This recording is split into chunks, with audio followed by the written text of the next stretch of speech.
Estamos começando uma série de estudos sobre os finais dos tempos, o começo, o meio e o fim. Hoje vamos trazer para vocês uma introdução acerca do arrebatamento da Igreja de Cristo.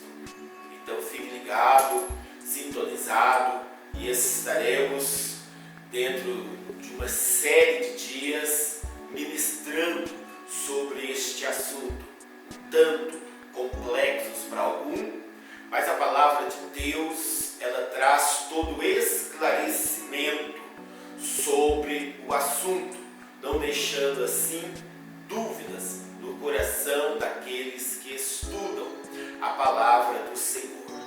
Eu quero falar do assunto que nós chamamos de escatologia, a doutrina das últimas coisas. A nossa esperança, ela está em Cristo. Ele morreu e ressuscitou para nos dar vida e vida eterna.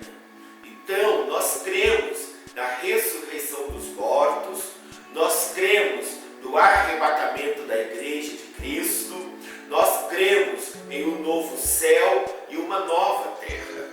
A nossa esperança não está nas coisas deste mundo, mas está nas coisas celestiais. Por isso, o apóstolo Paulo, ele exortava: buscai as coisas do alto, pensai nas coisas de cima. Então, nós não podemos estar olhando para as circunstâncias do mundo e nem para o sistema deste mundo. O nosso olhar, ele tem que estar fixo no Senhor Jesus, autor e consumador da nossa fé. Nós não podemos negar a volta de Cristo.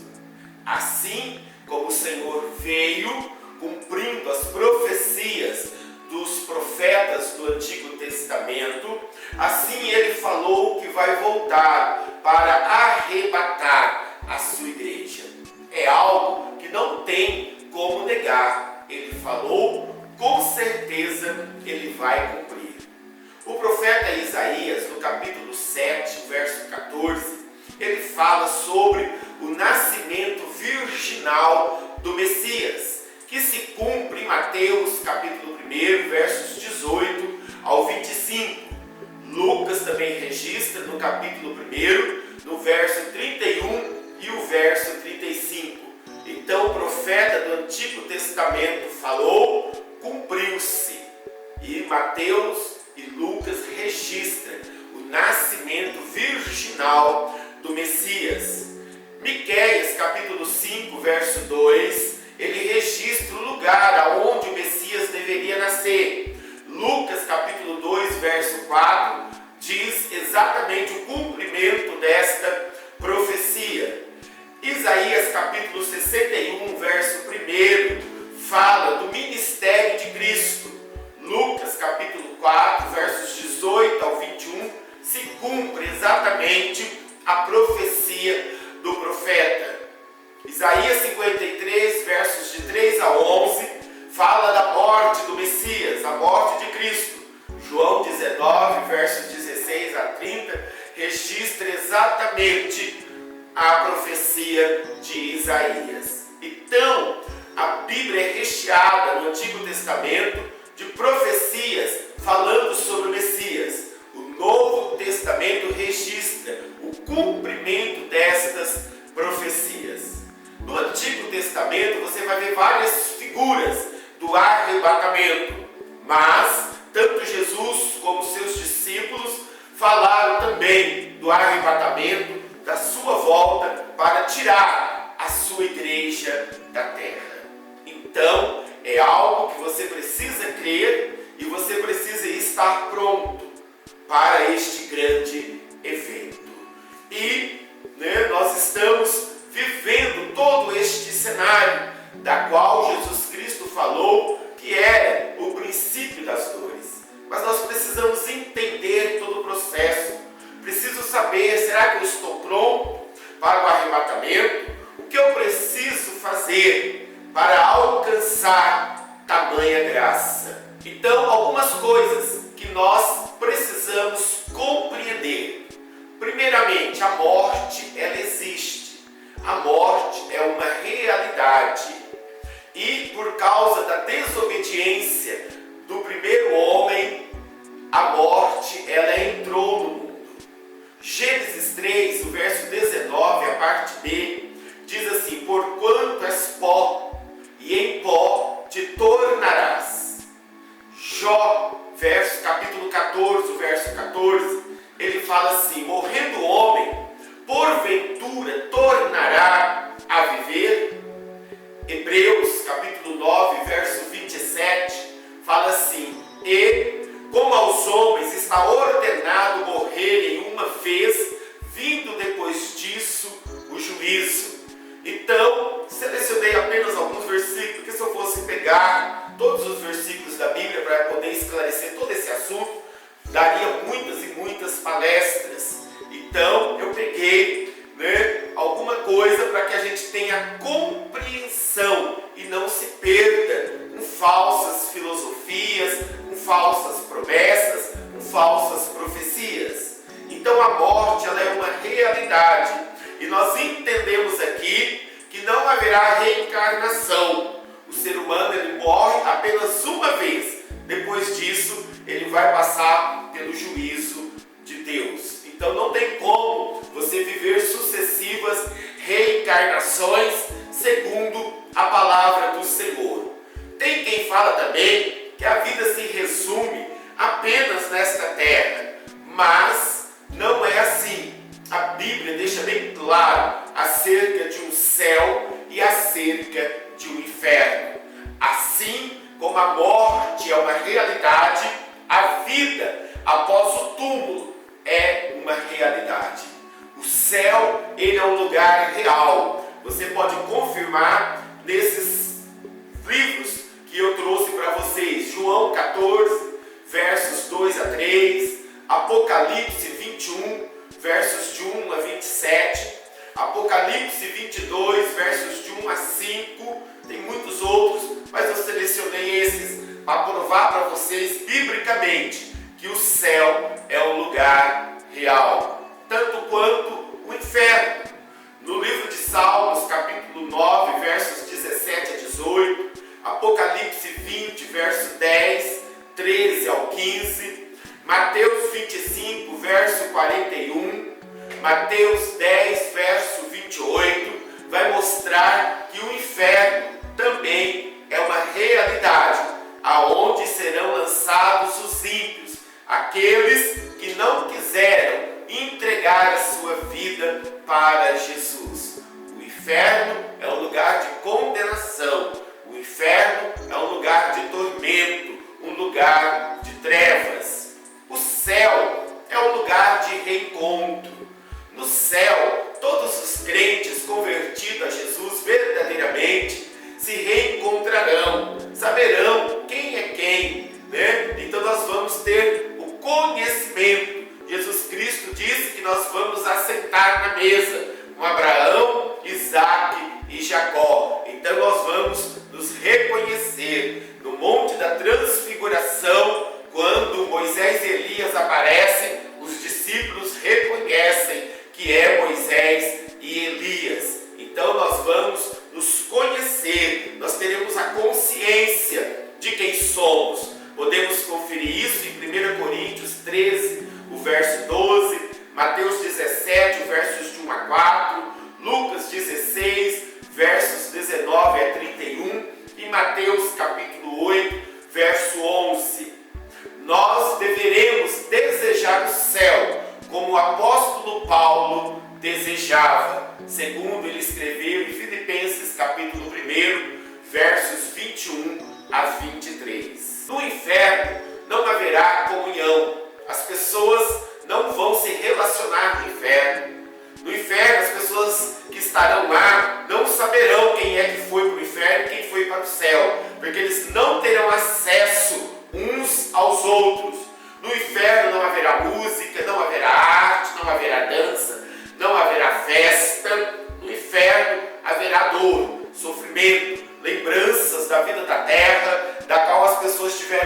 oportunidade de se arrependerem dos seus pecados e não fizeram. Então, o inferno é um lugar de dor, é um lugar de sofrimento. Você pode conferir ainda nesses livros, Apocalipse 18, versos de 22 a 23, Marcos capítulo 9, versos 43 ao 48, Mateus capítulo 13, versos 41 ao 42.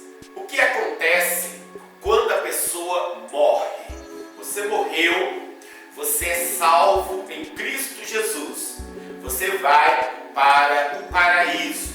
Se você não é salvo, morreu sem ter o seu nome escrito no livro da vida, você vai para o inferno, um lugar de tormento e de sofrimento. Neste período, você não vai estar com o corpo de carne e osso, porque ele vai voltar a ser pó, e você ainda não está com o corpo de glória. Você estará, com o corpo no estado intermediário, como Cristo descreve em Lucas capítulo 16, versos 19 a 31. Ali você vai observar que eles estão em estado de plena consciência, não estarão dormindo, mas eles estarão acordados, terão conhecimento e entendimento de quem eles foram aqui na terra, mas ainda não é o estado eterno do ser humano. E a pessoa está aguardando a ressurreição dos mortos. Aqueles que estão no paraíso ressuscitarão no dia do arrebatamento, e o corpo então será transformado no piscar de olhos, um corpo de glória. E aqueles que estão no inferno vão ressuscitar somente no dia do juízo final para a condenação eterna. Não há vida à parte de Deus.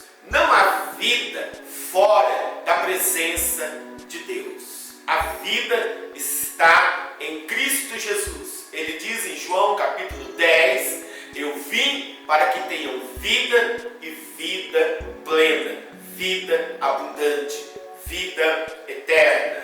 João capítulo 11, verso 25 a 26, Jesus ele diz assim: eu sou a ressurreição e a vida.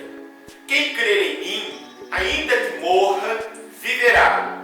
E todo que vive e crer em mim, não morrerá eternamente. Então a vida está em Jesus. Se você quer ter vida eterna, você precisa entregar teu coração ao Senhor Jesus. Lucas capítulo 1, versos 31 a 33, vai dizer assim:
com a nossa eternidade. 1 Coríntios 13, verso 12, o apóstolo Paulo ele diz assim: porque agora vemos por espelho, em enigma, mas então veremos face a face. Agora conheço em parte, mas então conhecerei como também sou conhecido. O pecado, ele rompeu a comunhão do ser humano para com Deus. Jesus Cristo, ele resgatou este acesso ao Pai. Hoje, eu e você, nós podemos ter livre acesso a Deus. Jesus Cristo, ele fez, realizou essa obra na cruz do Calvário. Ele nos devolveu a essência da comunhão perfeita e plena com Deus. Mas aqui na terra, por causa da nossa natureza pecaminosa, nós vivemos uma falsa existência.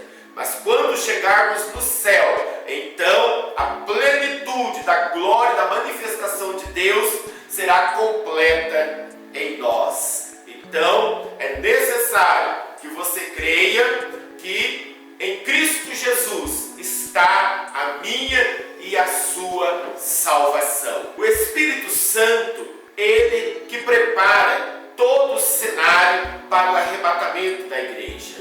É o Espírito Santo que ministra os nossos corações. Quando nós aceitamos a Cristo, passamos a crer no Evangelho, segundo Paulo escreve aos Efésios, capítulo 1, verso 13, o Espírito Santo ele bate um carimbo no nosso coração. Ele nos sela para que possamos herdar os céus. E a partir daí ele vai trabalhar no nosso coração, nos convencendo do pecado, da justiça e do juízo. Segundo esta linha de pensamento, João ele escreve no seu Evangelho, no capítulo 16, o verso 13, ele diz assim: mas quando vier aquele Espírito de verdade, ele vos guiará em toda a verdade, porque não falará de si mesmo, mas dirá tudo o que tiver ouvido e vos anunciará o que há de vir. Então o Espírito Santo ele nos revela toda a verdade. Ele mostra para nós se você está cometendo um pecado, se você está transgredindo a lei do Senhor. Ele vai trazer um desconforto, um incômodo ao seu coração e você vai entender que o caminho que você está trilhando não é o caminho de Deus. Então é necessário deixar o Espírito Santo ministrar o seu coração, tá? Porque ele prepara a noiva. A noiva é a igreja para o encontro do Senhor Jesus nos ares, que nós chamamos de arrebatamento. Então o Espírito Santo ele faz esse trabalho no coração daquele que é salvo, no coração daquele que aceitou Jesus como Senhor e Salvador. Paulo, ele escreve aos Efésios, capítulo 2, o verso 8, ele diz assim: porque pela graça sois salvos, por meio da fé, e isto não vem de vós, é dom de Deus, não vem de obras, para que ninguém se glorie. A salvação, ela é um dom de Deus, ela é gratuita, é um favor imerecido para nós pecadores. Eu não alcanço a salvação com boas obras, com caridade, com os meus diplomas, com o meu dinheiro. Eu não alcanço a salvação com os meus esforços, com os meus méritos. A salvação, ela está em Cristo Jesus. Ele, que nasceu de uma virgem, não cometeu nenhum pecado, morreu, derramou seu sangue inocente e puro, ressuscitou para nos dar vida e vida eterna. Então a salvação está em Jesus. Eu preciso reconhecer o senhorio de Cristo. Ou, como Paulo disse aos Romanos, no capítulo 10, o verso 9, a saber, se com a tua boca confessares ao Senhor Jesus e em teu coração creres que Deus o ressuscitou dos mortos, será salvo. Então existe a necessidade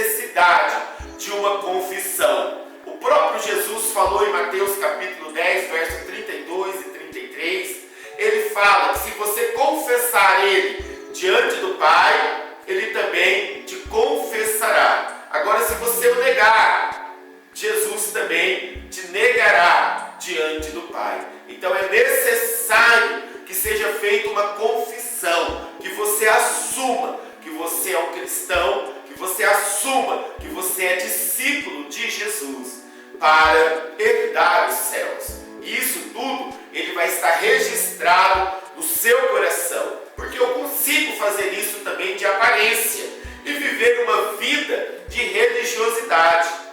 Isso não vai dizer que eu sou salvo, isso não vai dizer que eu tenho o meu nome, escrito no livro da vida.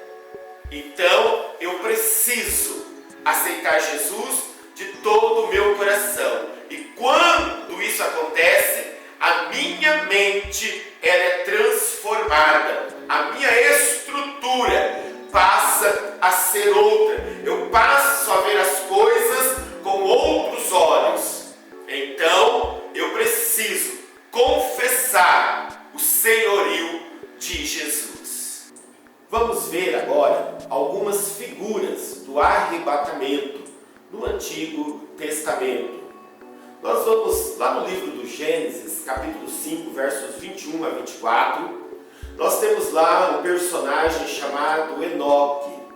Diz a Bíblia que Enoque, ele andou com Deus e por isso Deus o arrebatou. O escritor da carta aos Hebreus, no capítulo 11, verso 5, diz que ele foi arrebatado, transladado para não ver a morte. Então, eu tomo aqui que para mim ser arrebatado, eu preciso andar com Deus. O apóstolo Paulo, ele diz assim: andai em espírito. Então, viva em sintonia com Deus. Depois nós vamos ver também Noé e a sua família. No livro do Gênesis, capítulo 7, o verso 1 diz que Noé e a sua família entrou na arca. Deus o preparou para que ele não sofresse os danos causados pelo dilúvio. Então Deus ele vai arrebatar a sua igreja antes da tribulação, do juízo de Deus que virá sobre a terra. Deus vai levar o povo para o céu, para a arca, e diz que ele vai fechar a porta, como neste mesmo capítulo, no verso 15, o próprio Deus fechou a porta da arca do lado de fora, para que ninguém mais pudesse entrar durante aquele período de dilúvio. Então, Jesus, ele vem arrebatar a sua igreja, como Paulo escreveu aos Tessalonicenses na sua primeira carta, no verso 10, do capítulo 1, que o Senhor vai nos livrar da ira futura. A ira futura está querendo mostrar a grande tribulação que virá sobre a terra. Nós também temos o exemplo de Ló e a sua família que morava nas cidades de Sodoma e Gomorra. Antes que o juízo de Deus viesse sobre aqueles pecadores, Deus enviou seus anjos para livrar Ló e a sua família.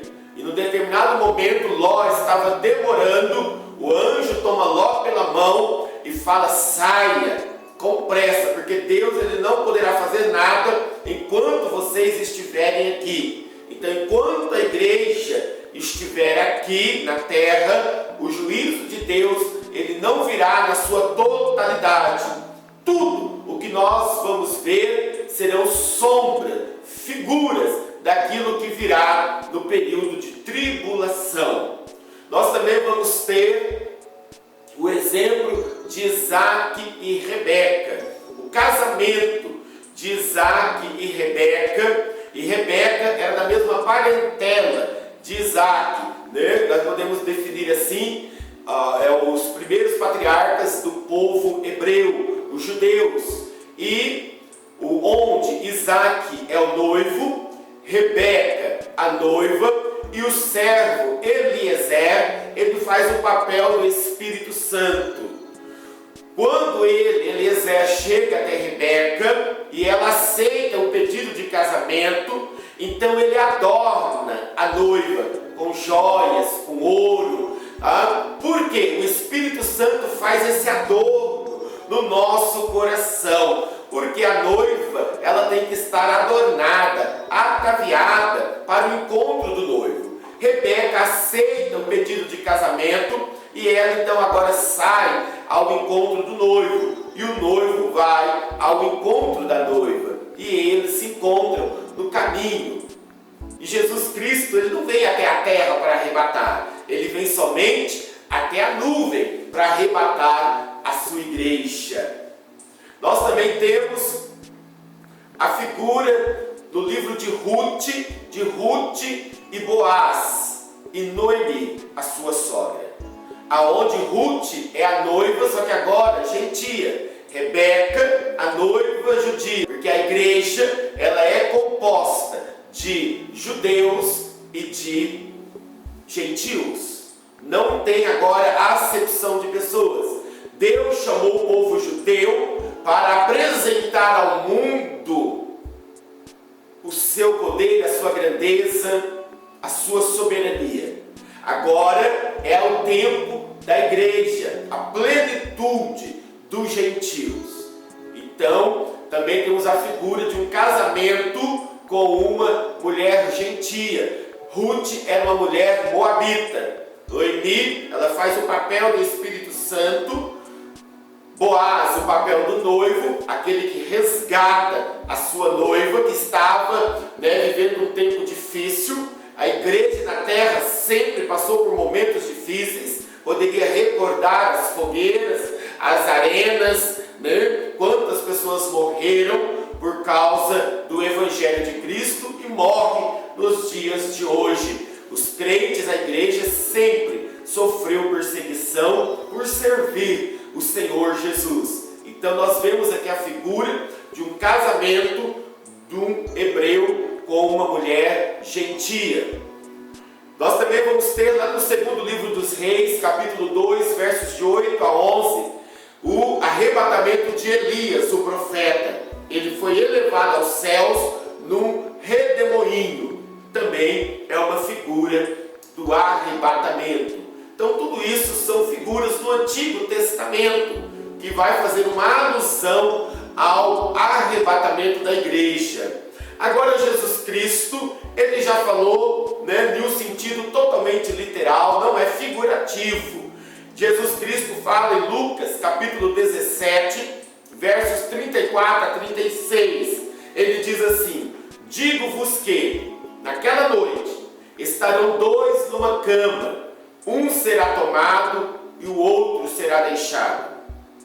Duas estarão juntas, moendo, uma será tomada e outra será deixada. Dois estarão no campo, um será tomado e o outro será deixado. Então Jesus ele está falando do arrebatamento. Por quê? Um será tomado e o outro ficará. Porque tem muitas pessoas que vivem apenas uma vida de religiosidade.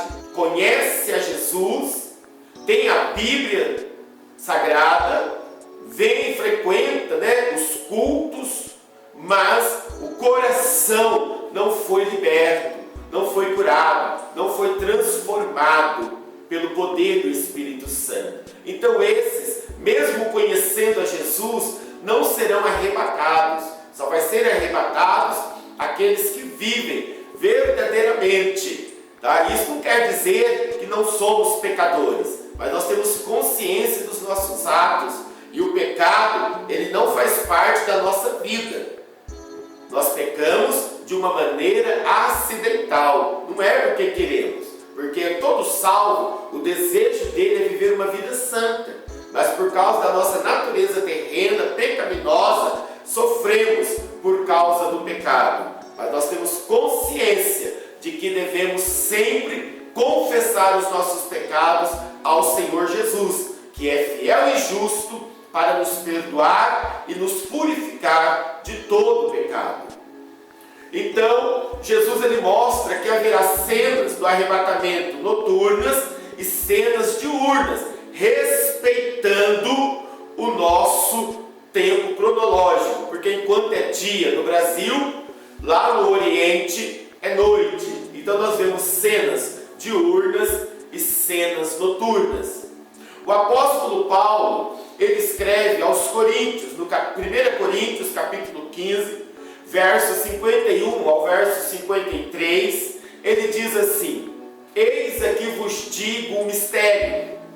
Na verdade, nem todos dormiremos, mas todos seremos transformados no momento, num abrir e fechar de olhos, ante a última trombeta, porque a trombeta soará e os mortos ressuscitarão incorruptíveis e nós seremos transformados.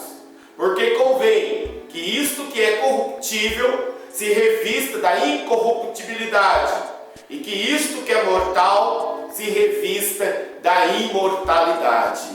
Então, Paulo também descreve aos Coríntios sobre o arrebatamento. Será uma cena maravilhosa para a igreja de Cristo, aonde os corpos serão transformados num piscar de olho. Aquilo que é carnal se revestirá da imortalidade, um corpo incorruptível para herdar os céus. Promessa do Senhor que nós aguardamos ansiosamente para desfrutarmos de um novo céu e de uma nova terra. Paulo escreve aos Tessalonicenses, no capítulo 4, nos versos 13 a 18. Ele diz assim: não quero, porém, irmãos, que sejais ignorantes acerca dos que já dormem, para que não vos entristeçais como os demais, que não têm esperança. Porque se cremos que Jesus morreu e ressuscitou, assim também aos que em Jesus dormem, Deus os tornará a trazer com Ele.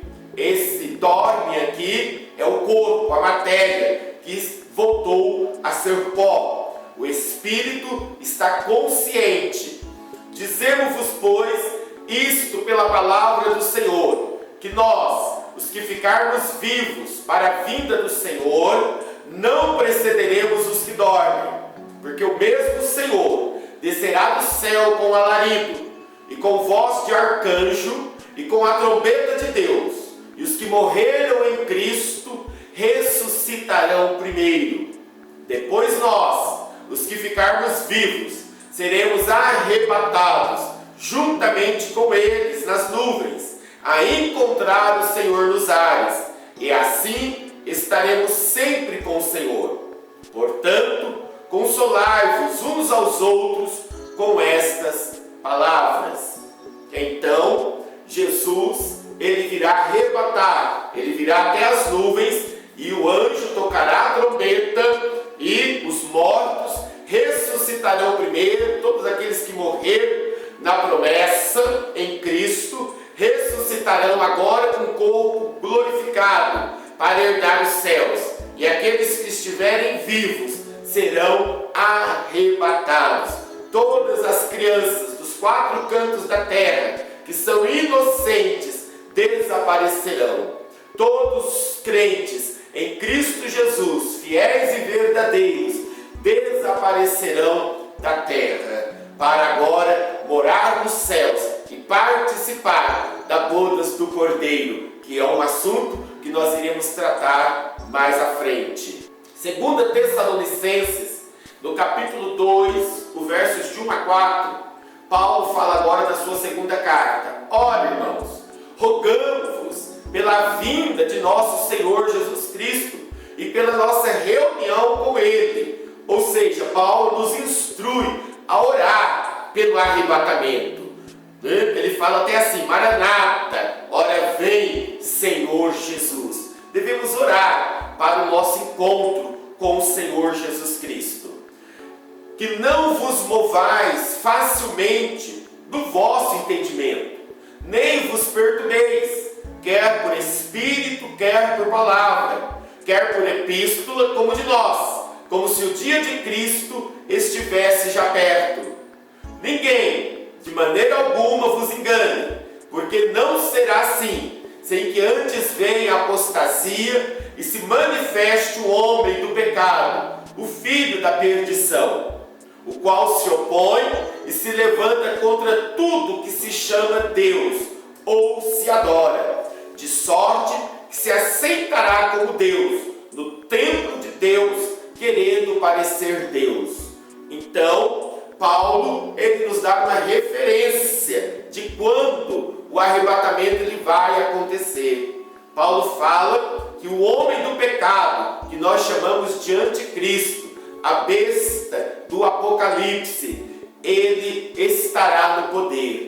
Haverá um governo mundial, haverá uma liderança mundial, e este homem, ele estará no poder. E quando ele estiver, ele assumir, a igreja vai entender, vai compreender que ele é o anticristo, então virá o arrebatamento. Mas somente aqueles que estiverem atentos aos cumprimentos da profecia. Então, essa pandemia que nós estamos vivendo, ela não é o finais dos tempos, é apenas uma sombra daquilo que ainda irá acontecer. Ainda em 2 Tessalonicenses, capítulo 2, versos 6 e 7, diz assim: e agora vós sabeis o que o detém, para que a seu próprio tempo seja manifestado, porque já o mistério da injustiça opera. Somente há um que agora resiste, até que do meio seja tirado. O Espírito Santo, ele detém essa abominação, essa assolação do anticristo.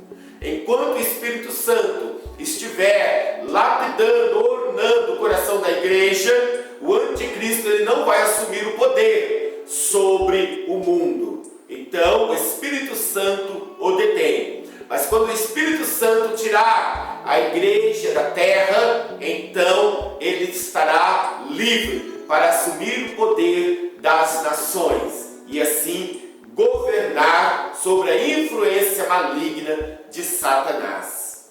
Apocalipse, capítulo 4, verso 1, o João ele vê a cena do céu aberto e Deus o chamando para o arrebatamento. Depois dessas coisas, olhei, e eis que estava uma porta aberta no céu. E a primeira voz, que como de trombeta, ouvira falar comigo, disse: sobe aqui, e mostrar-te-ei as coisas que depois destas devem acontecer.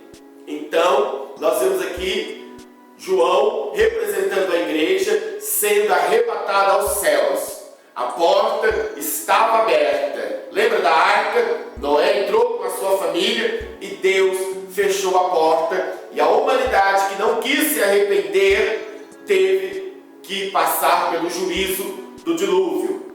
Se você ler Romanos capítulo 1, você vai entender que este mundo está vivendo segundo a sua vontade, segundo o seu querer, segundo as suas paixões. E Deus os entregou para viver a sua imoralidade, a sua imundícia. Então, a igreja, ela caminha, ela trilha um caminho de santidade, o caminho da verdade em Cristo Jesus. Em Mateus, capítulo 25, versos de 1 a 13, vai contar a parábola das 10 virgens. E esta parábola, ela reflete o arrebatamento. Diz assim: então o reino de Deus, o reino dos céus, será semelhante a 10 virgens, que tomando as suas lâmpadas, saíram ao encontro do esposo. E 5 delas eram prudentes e 5 loucas. As loucas, tomando as suas lâmpadas, não levaram azeite consigo, mas as prudentes levaram azeite em suas vasilhas, com as suas lâmpadas. E, tardando o esposo, tosquedejaram todas e adormeceram. Mas, à meia-noite, ouviu-se um clamor. Aí veio o esposo, saí-lhe ao encontro. Então, todas aquelas virgens se levantaram e prepararam as suas lâmpadas. E as loucas disseram às prudentes: dai-nos do vosso azeite, porque as nossas lâmpadas se apagam. Mas as prudentes responderam, dizendo: seja caso que nos falte a nós e a vós. Ide antes aos que o vendem e comprai para vós. E, tendo elas ido comprar, fato, chegou o esposo, e as que estavam preparadas entraram com ele para as bodas, e fechou-se a porta. E, depois, chegaram também as outras virgens, dizendo: Senhor, Senhor, abre-nos a porta. E ele, respondendo, disse: Em verdade vos digo que vos não conheço. Vigiai, pois, porque não sabeis o dia, nem a hora em que o Filho do Homem há de vir.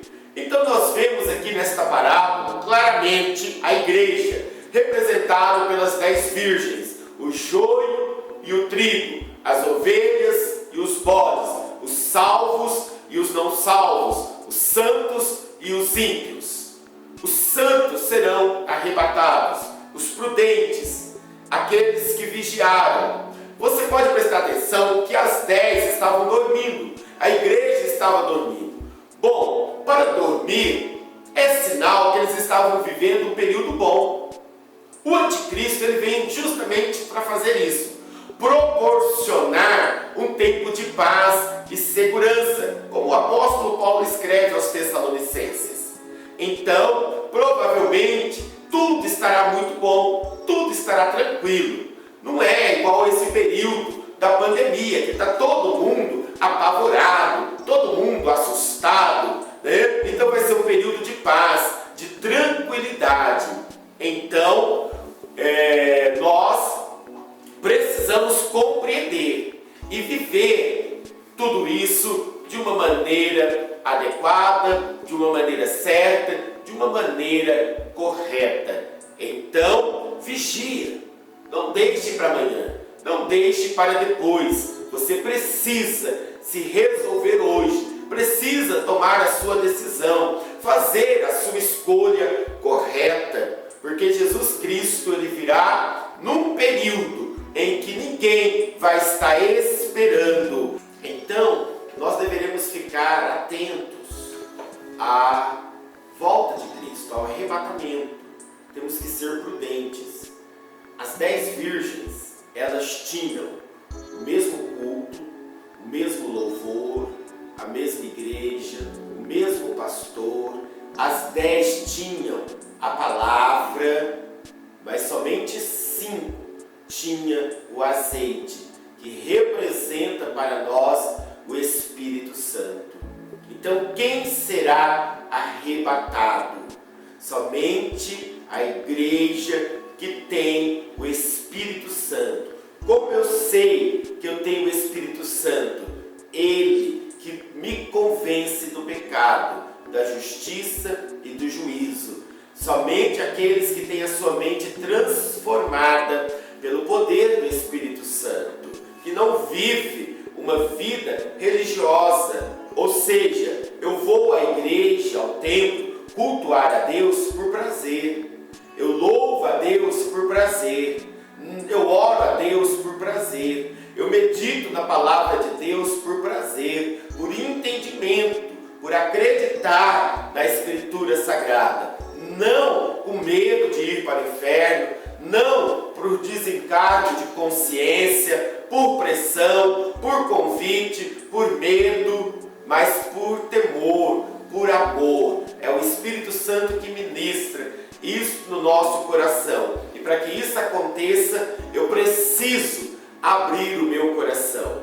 Então todo crente fiel, todo crente perseverante, todo crente que se arrepende dos seus pecados, todo crente que nasceu de novo e teve a sua vida transformada, não vive mais a velha vida, a vida de pecado. O crente cheio do Espírito Santo, o crente que guarda e observa os mandamentos do Senhor, que ora, que lê a Bíblia, que jejua, que adora, que presta culto ao Senhor, que faz boas obras, que tem um coração generoso, que ama a Deus de verdade, esses serão arrebatados. Aqueles que vivem uma vida de religiosidade não subirão. Se sobreviverem no dia do arrebatamento, poderão ter uma outra oportunidade, mas vai ter que provar com a vida para ser salvo. Então aproveita o tempo da graça, aproveita o tempo do amor, aproveita este tempo, consagra a sua vida, entrega a sua vida a Jesus, para que você possa ser arrebatado. Jesus, ele deixou vários sinais, os antigos profetas deixaram vários sinais que antecedem o arrebatamento. Mas isso é assunto para o próximo episódio. Eu quero agora orar com você. Meu Deus, eu oro para cada vida que terá acesso a este estudo. Peço, meu Deus, que a tua graça, o teu poder os convence, tranquiliza, traz refrigério. E que o Senhor, meu Pai, possa tocar em cada coração, para que haja arrependimento e o nome seja escrito no livro da vida. Eu oro, meu Deus e meu Pai, pedindo que cada um tenha sabedoria na tua presença maravilhosa. Assim eu oro entregando aos teus cuidados, em nome do Senhor Jesus. Amém e amém. Deus te abençoe e te dê a paz. Compartilhe esta mensagem com algum amigo, algum parente. Não deixa ela só com você. Que todos possam ter acesso a este ensino. Deus te abençoe.